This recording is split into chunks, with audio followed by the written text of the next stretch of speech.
Hello, good morning, जोहार। मैं पूनम और आप देख रहे हैं 24 झारखंड न्यूज। चलिए जानते हैं आज की 25 मुख्य बड़ी खबरों को। महिलाओं के लिए खुशखबरी। मैया सम्मान योजना के तहत मिलेंगे 2500। 11 दिसंबर तक आएगी 5वीं किस्त। झारखंड की महिलाओं के लिए खुशखबरी है। हेमंत सोरेन के दोबारा मुख्यमंत्री बनने के बाद मैया सम्मान योजना के तहत महिलाओं के खातों में 2500 रुपए की राशि ट्रांसफर की जाएगी।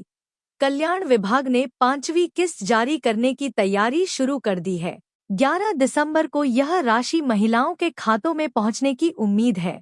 गौरतलब है कि मैया सम्मान योजना के तहत 18 से 50 वर्ष की महिलाओं को आर्थिक सहायता प्रदान की जा रही है। करीब 57 लाख महिलाएं इस योजना का लाभ उठा रही हैं। योजना के तहत अब तक 4 किस्त महिलाओं के खातों में ट्रांसफर की गई है। पहले महिलाओं को 1000 रुपए दिए जा रहे थे, लेकिन चुनाव से पहले हेमंत सोरेन ने घोषणा की थी कि अगर झारखंड में अबुआ सरकार आई तो दिसंबर से 2500 रुपए महिलाओं के खातों में ट्रांसफर किए जाएंगे। मैया सम्मान योजना का विधानसभा चुनाव में इंडिया गठबंधन को बड़ा फायदा हुआ। सरकार ने नवंबर में चौथी किस्त महिलाओं के खातों में ट्रांसफर किए थे, जिसका चुनाव में काफी असर देखने को मिला। कल्याण विभाग ने बताया कि योजना का रजिस्ट्रेशन अब भी जारी है। नई सरकार के गठन के बाद योजना के कार्य में तेजी आ गई है। इस योजना ने महिलाओं को आर्थिक मजबूती दी है। साथ ही इस योजना ने महिलाओं में सरकार के प्रति सकारात्मक धारणा बनाने में मदद की है। चक्रवाती तूफान फेंगल धीरे धीरे कमजोर हो रहा। झारखंड में हुई बारिश, बड़ी ठंड। उत्तरी तटीय तमिलनाडु और पुदुचेरी पर चक्रवाती तूफान फेंगल के रूप में उच्चारित पुडुचेरी के करीब, कुड्डालोर से लगभग 30 किलोमीटर उत्तर में, विल्लुपुरम से 40 किलोमीटर पूर्व में और चेन्नई से 120 किलोमीटर दक्षिण पश्चिम पर केंद्रित था। इसके धीरे धीरे पश्चिम की ओर बढ़ने और अगले 6 घंटों के दौरान धीरे धीरे कमजोर होकर उत्तरी तटीय तमिलनाडु और पुडुचेरी पर एक गहरे दबाव में तब्दील होने की संभावना है। चेन्नई और कराईकल में डॉपलर मौसम रडार द्वारा प्रणाली की लगातार निगरानी की जा रही है। झारखंड के मौसम की बात करें तो राज्य में पिछले 24 घंटे में कहीं कहीं पर हल्के दर्जे की वर्षा हुई। बारिश ने राज्य में ठंड बढ़ा दी है। इसका असर दिन में दिख रहा है। दिन में बादल होने के कारण अगले 3 दिनों के दौरान न्यूनतम तापमान में कोई बड़े बदलाव की संभावना नहीं है। इसके बाद 3 से 5 डिग्री की गिरावट हो सकती है। आने वाले 2 दिनों में राज्य में सुबह में हल्के से मध्यम दर्जे का कोहरा छाया रहेगा। इसके बाद सामान्य बादल छाए रहेंगे और मौसम शुष्क रहेगा। गिरिडीह में पशु तस्करी के खिलाफ कार्रवाई। मवेशी लदे 6 पिकअप वैन जब्त। गिरिडीह पुलिस मवेशी तस्करी के खिलाफ लगातार कार्रवाई कर रही है। इसी कड़ी में पुलिस की टीम ने रविवार को खरगडीहा खिजुरी मुख्य मार्ग में छापेमारी अभियान चलाया। इस दौरान देवरी थाना क्षेत्र स्थित चित्रोकुरहा गांव के पास मवेशी लदे 6 पिकअप वैन को पकड़ा गया। पकड़े गए पिकअप वैन में मवेशियों को क्रूरतापूर्वक ले जाया जा रहा था। बता दें कि गिरिडीह में पिछले कुछ महीनों से तस्करी के मामलों में वृद्धि हुई है। राष्ट्रीय जनता दल विधायक सुरेश पासवान की सीएम हेमंत से मांग, भैया योजना भी चलाई जाए। झारखंड विधानसभा चुनाव में देवघर से विजयी हुई राजद के विधायक सुरेश पासवान ने मुख्यमंत्री हेमंत सोरेन से भैया योजना लाने की मांग की है। बता दें कि राजद विधायक की मांग है कि राज्य में भैया योजना भी चलाया जाना चाहिए। सरकार को इसे मैया योजना के तर्ज पर चलाना चाहिए। जानकारी हो कि सुरेश ने चुनाव में भाजपा के नारायण दास को शिकस्त दी है। बता दें कि राज्य में अभी मैया सम्मान योजना चल रही है। इस योजना को झारखंड विधानसभा चुनाव में हुई इंडिया गठबंधन की शानदार जीत से जोड़कर देखा जा रहा है। जानकारी हो कि चुनाव से पहले हेमंत सरकार में मैया सम्मान योजना की राशि 1000 रुपए थी, जो चुनाव के बाद बढ़कर 2500 रुपए हो गई है। दिसंबर से यह बढ़ी हुई राशि महिलाओं के खातों में आनी शुरू हो जाएगी। लोगों की मदद के लिए रांची डीसी ने जारी किया व्हाट्सएप नंबर, कहा शिकायतें तुरंत होंगी दूर। रांची डीसी मंजुनाथ भजंत्री के निर्देश पर जिला प्रशासन आम जनों की शिकायतों के लिए एक व्हाट्सएप नंबर जारी कर रहा है, जिसमें लोग अपनी शिकायत दर्ज कर सकेंगे। यह नंबर सोमवार 2 दिसंबर से शुरू होगा। इस नंबर पर रांची की जनता 24/7 शिकायत कर सकेगी। संबंधित विभाग लोगों की समस्याओं पर त्वरित संज्ञान लेगा और उसका समाधान करेगा। इसके लिए 3 पारियों में 2-2 कर्मियों और पदाधिकारी की प्रतिनियुक्ति की गई है। प्रत्येक सप्ताह के शनिवार के दिन जनता के शिकायतों की समीक्षा की जाएगी। इसमें लोगों से प्राप्त होने वाले शिकायतों को ससमय निराकरण के लिए संबंधित विभाग को भेजा जाएगा। शिकायत पर की गई कार्रवाई से संबंधित प्रतिवेदन समय पर उपलब्ध कराना होगा। डीसी मंजुनाथ भजंत्री के निर्देश पर जिला जन शिकायत कोषांग भी रेस हो गया है। जिला जन शिकायत कोषांग समाहरणालय ब्लॉक ए के कमरा संख्या 220 में है। डीसी ने आम जनता को अपनी शिकायत को लेकर रांची जिला जन शिकायत कोषांग में आवेदन जमा करने की अपील की है। उन्होंने जनता से आवेदन की रिसीविंग भी लेने को कहा है। इसके बाद कोषांग प्राप्त आवेदन पर यथाशीघ्र नियमानुसार कार्रवाई करेगा। झारखंड के 5,66,000 बुजुर्गों को मिलेगा केंद्र सरकार की इस योजना का लाभ। झारखंड के 5,66,000 बुजुर्गों के लिए केंद्र की ओर से बड़ी खबर सामने आ रही है। केंद्र की मोदी सरकार आयुष्मान भारत प्रधानमंत्री जन आरोग्य योजना के तहत 70 साल या उससे अधिक उम्र के लोगों के लिए वय वंदना कार्ड जारी करने वाली है। वहीं झारखंड में भी इस योजना के अंतर्गत बुजुर्गों के लिए वय वंदना कार्ड की शुरुआत हो गई है। इससे राज्य के लगभग 5,66,246 बुजुर्गों को लाभ मिलेगा। बता दें कि आयुष्मान भारत आरोग्य योजना के तहत 70 साल से अधिक उम्र के बुजुर्ग लोगों के लिए केंद्र सरकार ने वय वंदना कार्ड बनाने की घोषणा की थी। इस योजना के तहत इन बुजुर्गों को 5 लाख तक की मुफ्त चिकित्सा का लाभ मिलेगा। वहीं जानकारी हो कि वय वंदना कार्ड केवल उन लोगों के लिए मान्य होगा जिनकी आयु 70 साल या उससे अधिक है। यह कार्ड केवल उनके ही लिए बनाया जाएगा। बता दें कि कार्ड बनवाने के लिए बुजुर्गों के पास आधार कार्ड होना जरूरी है। बुजुर्ग अपने आधार कार्ड के माध्यम से ऑनलाइन वय वंदना कार्ड बनवा सकते हैं। वे अपने नजदीकी स्वास्थ्य केंद्र या प्रज्ञा केंद्र में जाकर भी ऑनलाइन इस कार्ड को बनवा सकते हैं। बंगाल सरकार के आलू रोकने के मामले में सीएम हेमंत ने लिया एक्शन, मुख्य सचिव को दिया निर्देश। पश्चिम बंगाल सरकार द्वारा झारखंड में आलू की आवक रोक को लेकर पिछले दिनों व्यापारियों में काफी रोष देखने को मिला। इस मामले में भाजपा प्रदेश अध्यक्ष बाबूलाल मरांडी और चैम्बर अध्यक्ष परेश गट्टानी ने सीएम से हस्तक्षेप की मांग की थी। इस पर अब मुख्यमंत्री ने संज्ञान लेते हुए मुख्य सचिव को निर्देश दिया है। बता दें कि बंगाल बॉर्डर पर आलू के वाहन रोकने के मामले में रविवार 30 नवंबर को मुख्यमंत्री हेमंत सोरेन ने संज्ञान लिया। इस मामले में उन्होंने राज्य की मुख्य सचिव अलका तिवारी को तत्काल मामले का निष्पादन करने का निर्देश दिया। इसके बाद मुख्य सचिव ने पश्चिम बंगाल के मुख्य सचिव मनोज पंत से फोन पर मामले का निष्पादन करने के लिए बात की है। इस पर मनोज पंत ने भरोसा दिलाया है कि जल्द ही एक कमेटी बनाकर आलू के मामले का निष्पादन सुनिश्चित किया जाएगा। रांची में रेलवे ने जारी किया जमीन खाली करने का नोटिस, स्थानीय लोगों ने लगाई विधायक से गुहार। राजधानी रांची के तुपुदाना क्षेत्र में रेल प्रशासन ने रेल लाइन के किनारे बसे पिठिया टोली के निवासियों को नोटिस जारी किया है। इस नोटिस में रेलवे की जमीन को खाली करने का निर्देश दिया गया है। वहीं जमीन खाली करने का नोटिस मिलते ही 50 सालों से पिठिया टोली में रह रहे ग्रामीणों पर बेघर होने का खतरा मंडरा रहा है। इसे लेकर ग्रामीणों ने एक बैठक के बाद स्थानीय विधायक से मुलाकात की। इस संबंध में ग्रामीणों ने भारतीय जनता पार्टी हटिया मंडल के अध्यक्ष राम मनोज साहू के नेतृत्व में विधायक नवीन जायसवाल के आवास में जाकर उन्हें ज्ञापन सौंपा। इस ज्ञापन में ग्रामीणों ने लिखा है कि वो लोग पिछले 50 सालों से हटिया के पिठिया टोली में रेल लाइन के किनारे घरे बनाकर रह रहे हैं।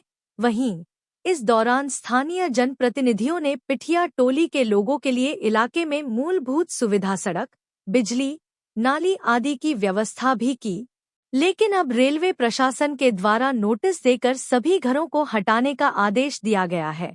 इससे ग्रामीणों पर बेघर होने का खतरा मंडरा रहा है। ऐसे में ग्रामीणों ने विधायक को ज्ञापन देकर उन्हें बेघर होने से बचाने की गुहार लगाई है। इस पर विधायक नवीन जायसवाल ने ग्रामीणों को कहा है कि वह इस संबंध में डीआरएम से बात करेंगे। गिरिडीह में माइका खदान की चाल धंसने से 3 लोगों के दबने की आशंका, मौत की अधिकारी पुष्टि नहीं। गिरिडीह जिले के गावा व कोदरमा जिले के नवलशाही थाना क्षेत्र की सीमावर्ती डगनवा जंगल में अवैध माइका खदान की चाल धंसने से 3 से 4 लोगों के दबने की आशंका है। ये घटना बीते शनिवार की बताई जा रही है। खदान का संचालन गावा के तराई गांव का एक व्यक्ति कर रहा था। घटना में मरने वाले मजदूर गावा थाना क्षेत्र के जमदार व नवलशाही के डगर नवा के रहने वाले थे। घटना की आधिकारिक पुष्टि नहीं हो पाई है। घटना स्थल को लेकर कोडरमा व गिरिडीह जिले की सीमा को लेकर भी असमंजस की स्थिति है। इस मामले में पूछताछ करने पर खोरी महुआ एसडीपीओ राजेंद्र प्रसाद ने कहा कि माइका खदान में चाल धंसने से मजदूरों की मौत की सूचना नहीं है। वैसे डगर नवा को डरमा जिले में पड़ता है। इधर गावा थाना प्रभारी महेश चंद्र भी घटना की जानकारी से इनकार करते हुए कहा कि हमें भी ऐसी जानकारी मिल रही है, लेकिन जहां घटना होने की बात बताई जा रही है वह इलाका को डरमा के नवलशाही थाना में पड़ेगा। सूचना है कि नवलशाही थाना की टीम घटना स्थल के लिए रवाना हो गई है। इधर नवलशाही थाना प्रभारी शशिभूषण इस तरह के किसी हादसे से इनकार करते हुए कहा कि पूरे डगनवा इलाके में कोई माइंस नहीं चल रही है। हजारीबाग के प्रवासी मजदूर की चेन्नई में मौत, परिजनों ने शव लाने के लिए सरकार से लगाई गुहार। प्रवासी मजदूरों की मौत का सिलसिला थम नहीं रहा है। ऐसा कोई महीना या पखवाड़ा नहीं है जब प्रवासी मजदूरों को लेकर बुरी खबर आती है।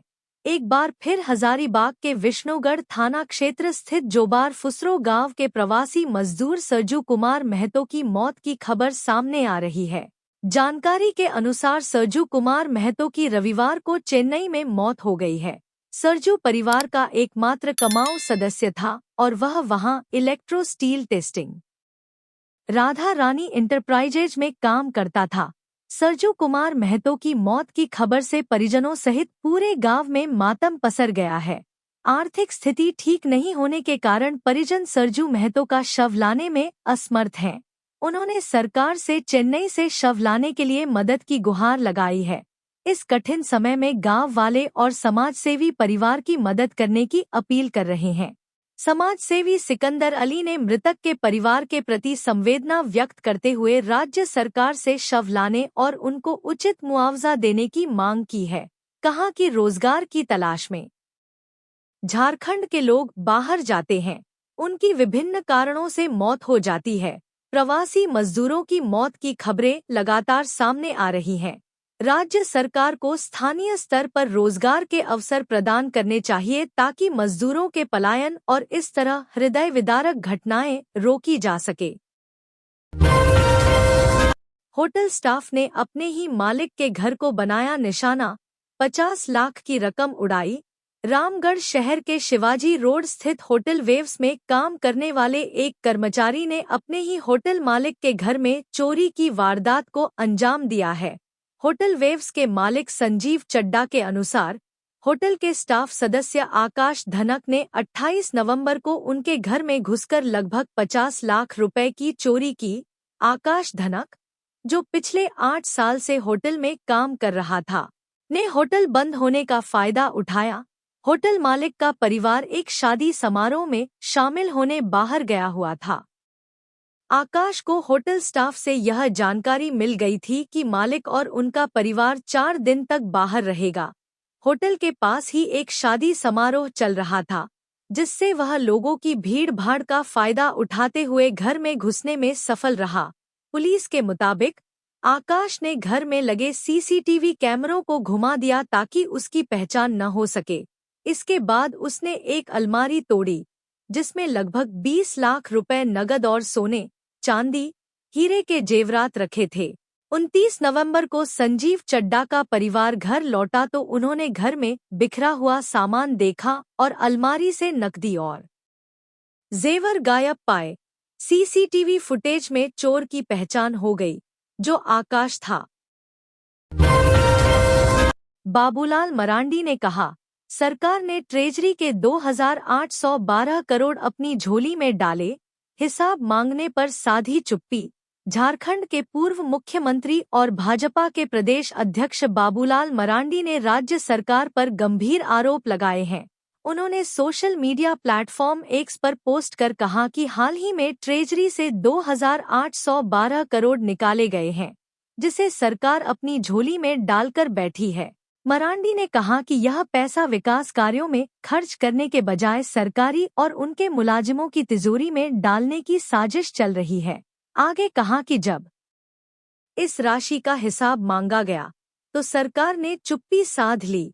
मरांडी ने अपनी पोस्ट में आगे कहा कि भ्रष्टाचार इतना बढ़ चुका है कि एक विभाग का पैसा दूसरे विभाग वाले निकालकर हजम कर रहे हैं।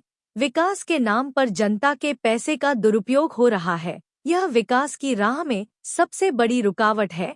बाबूलाल ने आगे कहा कि विकास का पैसा विकास में लगाइए, ना कि अपनी तिजोरी का वजन बढ़ाइए। सरकार को जनता के पैसे का हिसाब देना होगा और इसका सही इस्तेमाल सुनिश्चित करना होगा। मरांडी के इस पोस्ट के बाद राजनीतिक माहौल गर्मा गया है। झारखंड विधानसभा के प्रभारी सचिव बने माणिक लाल हेम्ब्रम, अधिसूचना जारी। झारखंड विधानसभा के संयुक्त सचिव माणिक लाल हेम्ब्रम को बड़ी जिम्मेदारी दी गई है। उन्हें झारखंड विधानसभा के सचिव पद का प्रभारी बनाया गया है। 1 दिसंबर 2024 से अगले आदेश तक माणिक लाल हेम्ब्रम सचिव पद के सभी दायित्वों का निर्वहन करेंगे। इस बाबत विधानसभा सचिवालय की ओर से अधिसूचना जारी कर दी गई है। इस मौके पर विधानसभा के कर्मियों ने पुष्पगुच्छ देकर माणिक लाल हेम्ब्रम का स्वागत किया। दरअसल 9 दिसंबर से 12 दिसंबर तक विधानसभा का विशेष सत्र बुलाया गया है। पहले दिन यानी 9 दिसंबर को नवनिर्वाचित विधायकों का शपथ ग्रहण होगा। इसके लिए स्टीफन मरांडी को प्रोटेम स्पीकर मनोनीत किया जा चुका है। सरकार गठन के बाद 10 दिसंबर को राज्यपाल संतोष गंगवार के अभिभाषण के बाद विधानसभा अध्यक्ष का चुनाव होना है। फिर 11 दिसंबर को सरकार विश्वास मत हासिल करेगी। इसी दिन अनुपूरक बजट भी पेश करने की तैयारी की गई है। 12 दिसंबर को विशेष सत्र के अंतिम दिन राज्यपाल के अभिभाषण पर धन्यवाद प्रस्ताव, सरकार का उत्तर और मतदान होगा। इस दौरान विधानसभा के सचिव की बेहद अहम भूमिका होती है, लेकिन नवंबर 2024 में प्रभारी सचिव सैयद जावेद हैदर के सेवानिवृत्त होने की वजह से विधानसभा के सचिव का पद खाली था। इसको ध्यान में रखते हुए माणिक लाल हेम्ब्रम को सचिव पद का प्रभारी नियुक्त किया गया है। बता दें कि 2024 के विधानसभा चुनाव में झामुमो के नेतृत्व वाले इंडिया गठबंधन को प्रचंड बहुमत मिला है। इसको मेगा शो के रूप में प्रोजेक्ट करते हुए 28 नवंबर को मोरहाबादी मैदान में मुख्यमंत्री हेमंत सोरेन का शपथ ग्रहण समारोह आयोजित हुआ था। खास बात है कि सीएम पद की शपथ लेने के कुछ घंटे के भीतर हेमंत सोरेन ने कहा था कि 1 से 2 दिन के भीतर कैबिनेट का विस्तार हो जाएगा, लेकिन अभी तक कैबिनेट में बर्थ के बंटवारे का फॉर्मूला और गठबंधन के स्तर पर मंत्रियों का नाम सार्वजनिक नहीं हो पाया है। बीजेपी कार्यालय के बाहर कुशवाहा समाज का प्रदर्शन, शशिभूषण मेहता को नेता प्रतिपक्ष बनाने की मांग। बीजेपी प्रदेश कार्यालय में हार के बाद 2 दिवसीय समीक्षा बैठक चल रही है।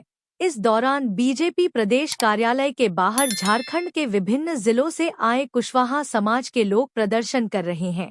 प्रदर्शन कर रहे लोगों ने मांग की है कि कुशवाहा समाज से जीतकर आने वाले विधायक कुशवाहा शशिभूषण मेहता को नेता प्रतिपक्ष बनाया जाए।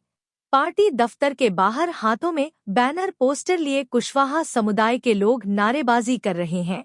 बता दें कि बीजेपी प्रत्याशी कुशवाहा शशिभूषण मेहता ने 2024 में हुए विधानसभा चुनाव में पांकी सीट से जीत हासिल की थी। उन्होंने निर्दलीय प्रत्याशी देवेंद्र सिंह को 9,796 के वोट मार्जिन से हराया था। उन्हें चुनाव में 75,991 वोट मिले थे। झारखंड के खजाने से 2,812 करोड़ रुपए गायब। सरकारी काम के लिए अधिकारियों ने एडवांस निकाला, अब नहीं दे रहे हिसाब। झारखंड सरकार की ट्रेजरी 2,812 करोड़ रुपए गायब हो गए हैं। इसका हिसाब नहीं मिल रहा है। इसमें 23 साल पहले एडवांस के रूप में निकाली गई राशि भी शामिल है। राज्य सरकार के कई विभागों के अधिकारी बार बार निर्देश के बाद भी सरकारी कामकाज के लिए एडवांस पैसा लेकर उसका हिसाब नहीं दे रहे हैं। 1.5 माह पहले तत्कालीन मुख्य सचिव एल खियांगते और वित्त सचिव प्रशांत कुमार ने संबंधित विभागों के अधिकारियों के साथ बैठक की थी, जिसमें सभी विभागीय प्रधानों को जिम्मेदारी सौंपी गई थी कि पेंडिंग एसी बिल के समायोजन के लिए उन कार्यालयों से नियमित वीडियो कॉन्फ्रेंसिंग करें। एसी बिल से निकाली गई एडवांस राशि अब तक खर्च नहीं हुई है तो उन्हें वापस राजकोष में जमा कराएं। लेकिन अब तक इस दिशा कुछ नहीं हुआ। एसी बिल से निकाले गए बतौर एडवांस का हिसाब 1 माह में जमा करने का प्रावधान है। हिसाब दिए बिना आगे एडवांस नहीं निकालने के निर्देश के बाद भी यह सिलसिला जारी है। एसी बिल से निकाले गए एडवांस का हिसाब डीसी बिल द्वारा महालेखाकार को देना होता है। 5 माह पहले महालेखाकार एजी ने 4,937 करोड़ रुपए का डीसी बिल बकाया होने की रिपोर्ट राज्य सरकार को भेजी थी। उनमें से 1,698 करोड़ रुपए का समायोजन हुआ है। 426 करोड़ का डीसी बिल एजी को भेजा गया है, लेकिन उसका समायोजन नहीं हुआ है, वह प्रक्रिया में है। वर्तमान में 2,812 करोड़ रुपए की राशि का कोई हिसाब किताब डीसी बिल नहीं है। राजस्व परिषद के तत्कालीन सदस्य एपी सिंह की अध्यक्षता में एसीडीसी और अन्य वित्तीय मामलों को लेकर उच्च स्तरीय कमेटी गठित की गई थी। मार्च 2023 में बड़ी संख्या में डीसी बिल लंबित रहने के कारणों की समीक्षा की गई थी। इस संबंध में वित्त और ग्रामीण विकास विभाग को स्पष्ट करने को कहा गया था कि किस एजेंसी तथा किस जिले से अब तक बिल नहीं आए हैं, बिल लंबित रहने के कारण क्या है, इस स्थिति को नियंत्रित किया जाए। पलामू मेदिनीनगर बालिका गृह मामले में उच्चस्तरीय जांच शुरू, 2 गिरफ्तार। पलामू मेदिनीनगर स्थित बालिका गृह यौन शोषण मामले में समाज कल्याण विभाग के सचिव मनोज कुमार के निर्देश पर उप सचिव विकास कुमार की अध्यक्षता में एक टीम पलामू जांच करने पहुंची। 4 सदस्यीय जांच टीम रविवार दोपहर 1:15 वन स्टॉप सेंटर जांच करने के लिए पहुंची। रविवार शाम 6 बजे तक जांच जारी रही। बालिका गृह की 28 बच्चियों को शनिवार देर शाम सखी वन स्टॉप सेंटर में लाकर सुरक्षित रखा गया है। जांच टीम सभी लोगों से बारी बारी से पूछताछ कर रही है। जानकारी के अनुसार आईसीपीएस के सभी अधिकारियों से भी इस संबंध में पूछताछ की जा रही है। महिला थाना प्रभारी ने लड़कियों से बयान लिया है। इधर रविवार शाम 4 बजे जिले के डीडीसी शब्बीर अहमद भी सखी वन स्टॉप सेंटर जांच करने के लिए पहुंचे थे। जानकारी के अनुसार झारखंड राज्य विधिक सेवा प्राधिकरण झालसा ने भी इस मामले में संज्ञान लिया है। वे भी अपने स्तर से जांच कर रहे हैं। इसके लिए 2 महिला पैरा लीगल वॉलंटियर्स पीएलवी को भेजा गया था। महिला पीएलवी ने इस संबंध में लड़कियों से भी बयान लिया है।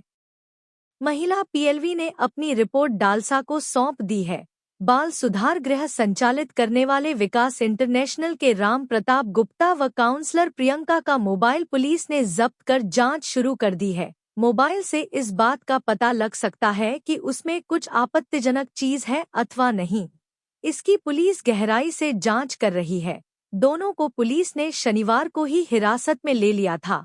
रविवार को दोनों को गिरफ्तार कर जेल भेज दिया गया। निशिकांत दुबे ने हेमंत सोरेन को दी खुली चेतावनी, कहा अधिकारी के साथ साथ राज्य सरकार पर भी होगी कार्रवाई। देवघर जिले के मधुपुर विधानसभा सीट पर नवनिर्वाचित विधायक हफीजुल हसन की जीत के बाद लगातार विवाद सामने आ रहे हैं। मधुपुर विधानसभा क्षेत्र में बढ़ते विवाद को देखते हुए गोड्डा सांसद निशिकांत दुबे ने मधुपुर इलाके के मदन कट्टा और बसकुपी क्षेत्र का दौरा किया। इस दौरान सांसद निशिकांत दुबे ने कहा कि जिस तरह से मधुपुर में मंदिर पर हमले हो रहे हैं वह निंदनीय है। दरअसल पिछले दिनों मधुपुर के बसकुपी इलाके में स्थित हनुमान मंदिर में असामाजिक तत्वों ने तोड़फोड़ की थी। मंदिर में किए गए तोड़फोड़ को लेकर सांसद निशिकांत दुबे ने कहा कि वर्तमान में जो पूर्ण बहुमत के साथ हेमंत सोरेन की नई सरकार बनी है, उस बहुमत का राज्य सरकार गलत फायदा उठा रही है। उन्होंने राज्य सरकार पर निशाना साधते हुए कहा कि वर्तमान में सरकार का जो रवैया है उससे यही प्रतीत होता है कि वह हिंदुओं की धार्मिक आस्था को ठेस पहुंचाना चाहती है। उन्होंने कहा कि झारखंड मुक्ति मोर्चा और कांग्रेस के लोग यह जान ले कि जब तक भारतीय जनता पार्टी का एक भी कार्यकर्ता जिंदा है तब तक हिंदुओं की आस्था को कोई ठेस नहीं पहुंचा सकता। सांसद ने कहा कि यदि इंडिया गठबंधन ने बहुमत के साथ राज्य में सरकार बनाया है तो भारतीय जनता पार्टी ने भी बहुमत के साथ केंद्र में सरकार बनाई है। यदि झारखंड में इंडिया गठबंधन की सरकार है तो केंद्र में भारतीय जनता पार्टी की सरकार है, लेकिन कभी भी भारतीय जनता पार्टी के लोगों ने सत्ता का भय नहीं दिखाया। लेकिन नई सरकार के कार्यकलापों को देखकर लगता है कि हेमंत सोरेन की सरकार सत्ता का भय दिखाकर हिंदुओं को डराना चाहती है। इसलिए मधुपुर में झामुमो के कार्यकर्ता और नेता हिंदुओं की आस्था को चोट पहुंचा रहे हैं। निरीक्षण के बाद भाजपा सांसद निशिकांत दुबे ने स्थानीय थाना प्रभारी से बात कर पूरे घटना की जानकारी ली और जल्द से जल्द सभी आरोपियों को गिरफ्तार करने का निर्देश दिया। रांची में अपराधियों ने कंस्ट्रक्शन साइट में की आगजनी, वाहन को जलाया। रांची के ओरमांझी थाना क्षेत्र स्थित एक कंस्ट्रक्शन साइट पर अज्ञात अपराधियों ने आगजनी और फायरिंग की वारदात को अंजाम दिया है। अपराधियों के द्वारा कंस्ट्रक्शन साइट पर मौजूद एक वाहन को आग के हवाले कर दिया गया और फायरिंग भी की गई। ओरमांझी थाना क्षेत्र के हुटार स्थित श्रीराम कंस्ट्रक्शन के साइट पर अज्ञात अपराधियों ने शनिवार की देर रात आगजनी और फायरिंग की है। 4 से 5 की संख्या में आए अपराधियों ने दहशत फैलाने के लिए फायरिंग की और फिर एक वाहन को आग के हवाले कर दिया। आगजनी की वारदात को अंजाम देने के बाद अपराधकर्मी मौके से फरार हो गए। आगजनी की वारदात को किस गिरोह के द्वारा अंजाम दिया गया है अभी यह स्पष्ट नहीं हो पाया है। आगजनी और फायरिंग की सूचना मिलने के बाद ओरमांझी पुलिस मामले की छानबीन में जुटी हुई है। रांची के ग्रामीण एसपी सुमित अग्रवाल ने बताया कि कंस्ट्रक्शन साइट पर आगजनी की वारदात को अज्ञात अपराधियों के द्वारा अंजाम दिया गया है। साइट पर मौजूद एक वाहन को अपराधियों ने आग के हवाले किया है। मामले की जांच की जा रही है।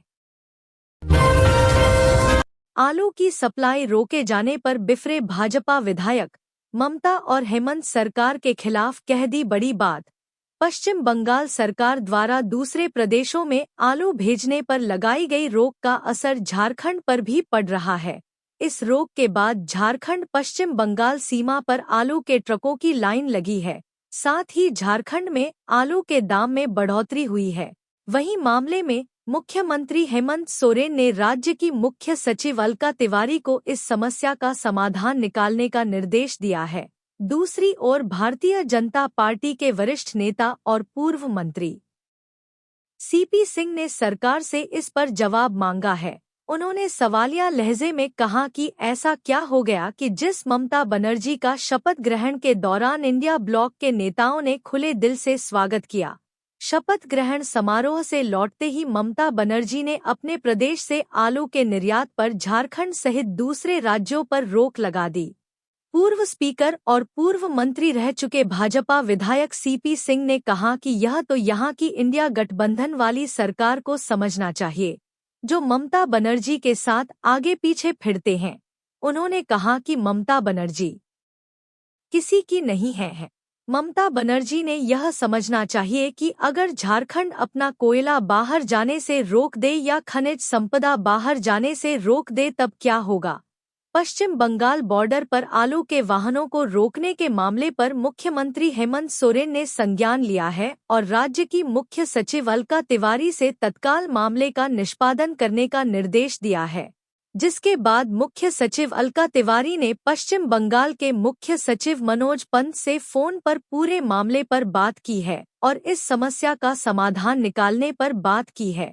पश्चिम बंगाल के मुख्य सचिव मनोज पंत ने अलका तिवारी को यह भरोसा दिलाया है कि जल्द ही एक कमेटी बनाकर आलू के मामले का निष्पादन सुनिश्चित किया जाएगा। तो ये थी आज की झारखंड की टॉप बड़ी खबरें। इसी तरह झारखंड की हर छोटी सी बड़ी खबर देखने के लिए आप हमारे चैनल 24 झारखंड न्यूज को सब्सक्राइब करके बेल आइकन प्रेस कर ले, जिससे झारखंड की हर छोटी सी बड़ी खबर की अपडेट आप तक पहुंचता रहे। तो आज के लिए बस इतना ही, हमें दीजिए इजाजत, फिर मिलते हैं नेक्स्ट न्यूज में।